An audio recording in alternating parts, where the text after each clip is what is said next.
Boa noite, meu irmão, boa noite, minha irmã, graça e paz a todos. Hoje é dia 7 de abril, quinta-feira. Nós vamos terminar o nosso estudo de Romanos, capítulo 4. Nós vamos ler do versículo 13 ao versículo 25. Mas antes de fazer essa leitura, vamos orar. Abaixe sua cabeça, feche seus olhos, vamos orar juntos. Deus, nós te louvamos, Senhor, pelo teu amor, pela tua misericórdia para conosco. E te suplicamos, Senhor, que o Senhor ilumine, Pai, a mente, Pai, do teu povo, para compreender, Pai, a tua palavra. Que a tua palavra seja lida, a tua palavra seja, Senhor, ao encontro das nossas necessidades, Senhor. Nós te louvamos, Senhor, por cada irmão, Pai, que nos assiste, Pai, nesse momento. E nós te suplicamos, Pai, pelas pessoas que estão internadas, estão doentes, Senhor, estão enfermas, que haja a cura necessária de acordo com a santa vontade. Que a tua mão santa, poderosa, seja estendida na vida de cada irmão nesse momento, cada família, Pai. Nós queremos te agradecer, em nome de Jesus, amém e amém. Abre sua Bíblia, amado, em Romanos, capítulo 4, versículo 13 adiante. Diz assim: não foi por intermédio da lei que Abraão ou a sua descendência coube a promessa de ser herdeiro do mundo, e sim mediante a justiça da fé. Pois se os da lei que são os herdeiros, anula-se a fé e cancela-se a promessa, porque a lei suscita ira, mas onde não há lei, também não há transgressão. Essa é a razão porque provém da fé, para que seja segundo a graça, a fim de que seja firme a promessa para toda descendência, não somente os que estão no regime da lei, mas também o que é da fé que teve Abraão, porque Abraão é o pai de todos. Como está escrito, por pai de muitas nações te constituí, perante aquele do qual creu, o Deus que vivifica os mortos e chama à existência as coisas que não existem. Abraão, esperando quanto à esperança, creu para vir ser o pai de muitas nações, segundo lhe foram dito. Assim será a tua descendência. E sem enfraquecer da fé, embora levasse em conta o seu próprio corpo amortecido, sendo já de 100 anos e a idade avançada de Sara, não duvidou por incredulidade da promessa de Deus, mas pela fé se fortaleceu, dando glória a Deus, estando plenamente convicto de que ele era poderoso para cumprir o que prometera. Pelo que isso lhe foi também imputado para a justiça. E não somente por causa dele está escrito que lhe foi levado em conta, mas também por nossa causa, posto que nós igualmente nos será imputado, a saber, a nós que cremos naquele que ressuscitou dentre os mortos, a Jesus nosso Senhor. Versículo 25. O qual foi entregue por causa das nossas transgressões, ressuscitou por causa da nossa justificação. Amém. Amado, nós estamos chegando ao final do estudo do capítulo 4 de Romanos. Nós temos todo o estudo do capítulo 4 no nosso canal. Você pode ir lá ver, buscar, a partir do capítulo 1. Mas estamos num momento onde que Paulo aqui usa do versículo 13 ao versículo 17, Paulo vai mostrar 3 argumentos que ele usa para defender a justificação pela fé e não pela lei. Versículo 13, versículo 17 diz assim: não foi por intermédio da lei que Abraão ou sua descendência coube a promessa de ser herdeiro do mundo, e sim mediante a justiça da fé.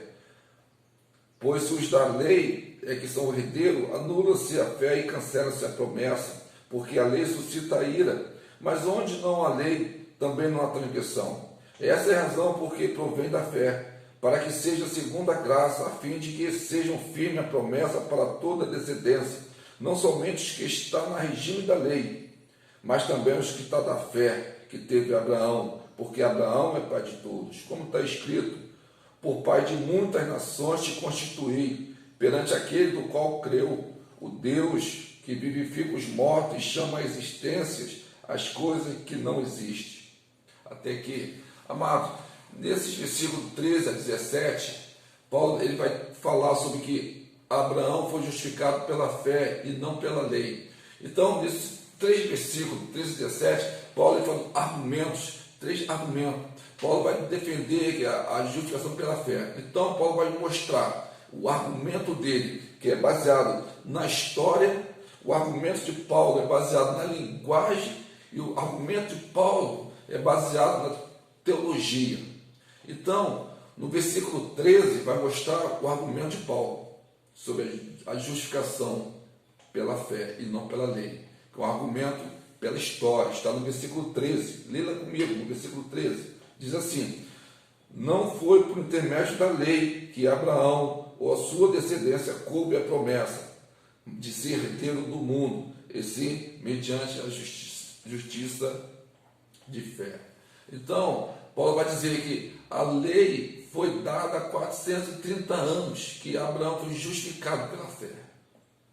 Com isso, consequentemente, a justificação não poderia ser pela lei, pois a lei foi dada há 430 anos depois. Nesse momento, a lei já não existia. Agora, o segundo argumento que Paulo usa é o argumento da linguagem. Está no versículo 14 e versículo 16. Diz assim: pois se os da lei é que são os herdeiros, anula-se a fé e cancela-se a promessa, porque a lei suscita ira, mas onde não há lei, também não há transgressão. Essa é a razão porque provém da fé, para que seja segundo a graça, a fim de que sejam firme a promessa para toda descendência, não somente os que estão no regime da lei, mas também o que é da fé que teve Abraão, porque o Abraão é o pai de todos. Então, Paulo aqui, ele faz o argumento da linguagem, porque a justificação não pode ser pela lei. Paulo vai dizer no versículo 15, porque a lei, amado, suscita a ira. A lei, ele define quem peca, morre. Deus é santo, amados.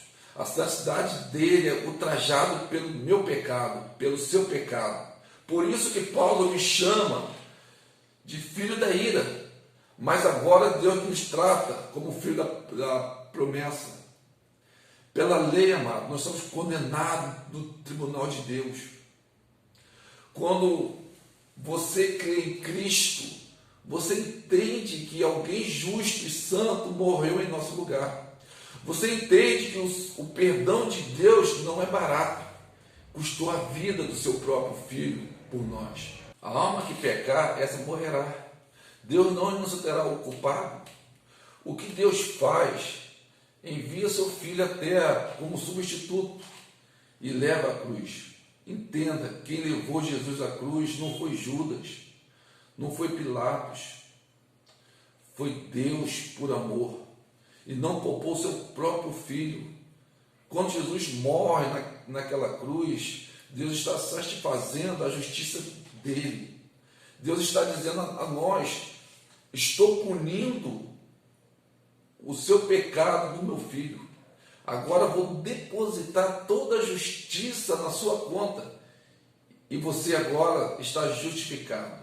Irmãos, entender isso é maravilhoso. Entender isso é maravilhoso. Deus está nos justificando mediante o sangue de Cristo na cruz. Isso se chama Evangelho. O terceiro argumento que Paulo usa nessa parte que nós acabamos de ler, do versículo 13 ao versículo 17, é um argumento teológico. Olha o versículo 16 e 17 que Paulo fala. Diz assim: essa é a razão porque provém da fé, para que seja segundo a graça, a fim de que seja firme a promessa para toda a descendência, não somente os que estão no regime da lei, mas também o que é da fé, que teve Abraão, porque Abraão é o pai de todos nós. Como está escrito: por pai de muitas nações te constituí, perante aquele no qual creu. O Deus que vivifica os mortos chama a existência as coisas que não existem. Até aqui. Então, vamos entender. Abraão é pai de quem? Dos judeus e dos gentios. Mas qual judeu e qual gentios? Vamos olhar um pouquinho mais lá atrás, Romanos capítulo 2, versículo 29. Acompanhe aí na Bíblia. Romanos 2, 29. Diz assim: porque judeu é aquele que o interiormente é incircuncisão, aqui é do coração, no espírito, no segundo a letra, e cujo louvor não procede dos homens, mas de Deus. Vamos entender, mano. Judeu aqui é aquele salvo, é filho de Abraão, não é aquele que tem o seu sangue correndo na veia, mas é aquele que tem sua fé batendo dentro do seu coração. E isso é o que Paulo usa teologia, dizendo que judeu somos nós, somos judeus espiritualmente falando, somos os salvos. É isso que Paulo está falando aqui em Romanos capítulo 4. E agora nós queremos entrar no segundo item, onde o texto dos Romanos capítulo 4, versículo 17, parte B, até o versículo 22, vai falar que Abraão foi justificado em Deus e não na fé e pela fé. Vamos ler lá, Romanos capítulo 4, seguindo o versículo 17, parte B, até o versículo 22. Diz assim: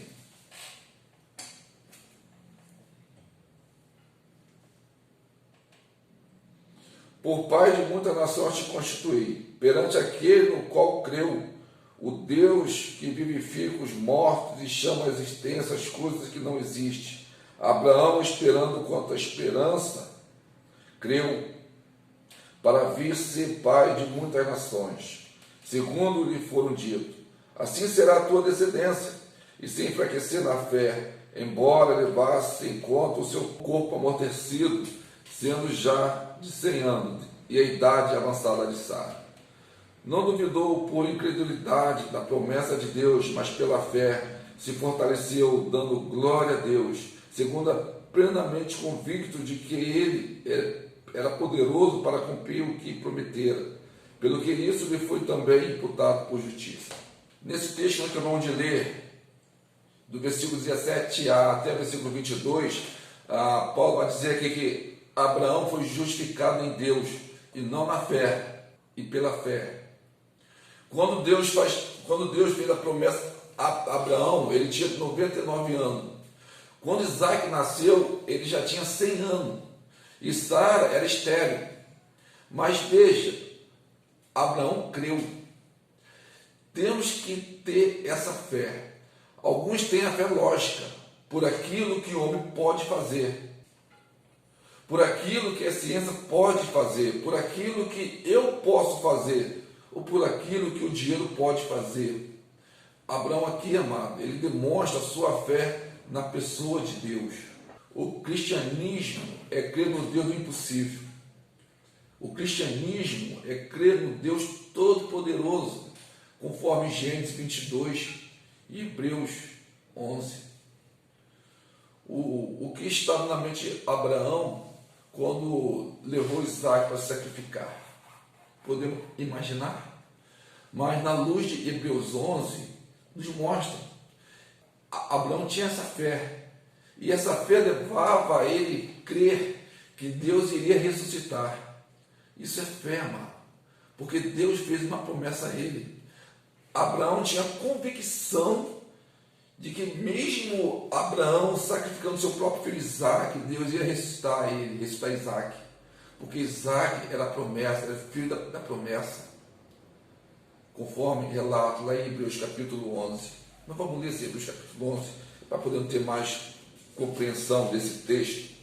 Hebreus 11, versículo 18, versículo 19, diz assim: a quem tinha dito, em Isaac será chamada a tua descendência. Versículo 19. Porque considerou que Deus era poderoso até para ressuscitá-lo dentre os mortos. De modo de onde também figuradamente o recobrou. Então, Abraão tinha essa fé, que Deus iria ressuscitar o seu filho. Mas também nós vemos no versículo 20 e o versículo 22, um Deus todo-poderoso e fiel.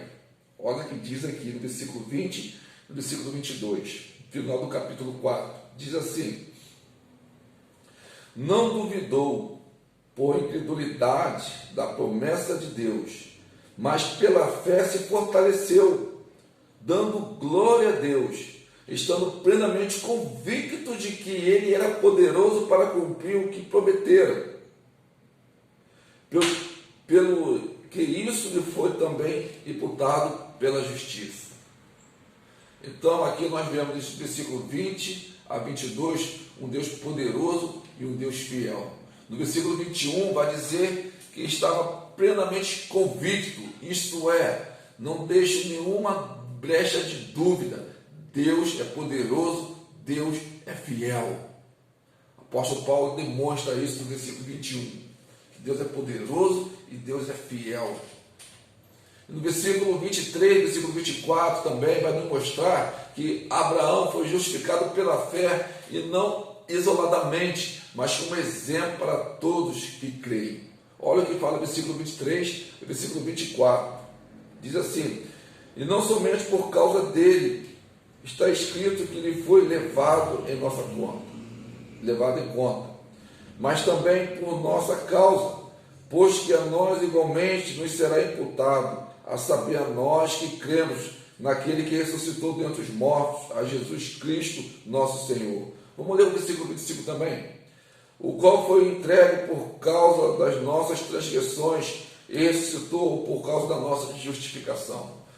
Esse texto que nós lemos vai mostrar, e ele está dizendo o seguinte, que tanto Abraão como você, Deus opera do mesmo jeito. Do jeito que Deus fez com Abraão, Ele faz comigo, Ele faz com você. O que foi escrito aqui, foi escrito para mim, foi escrito para você.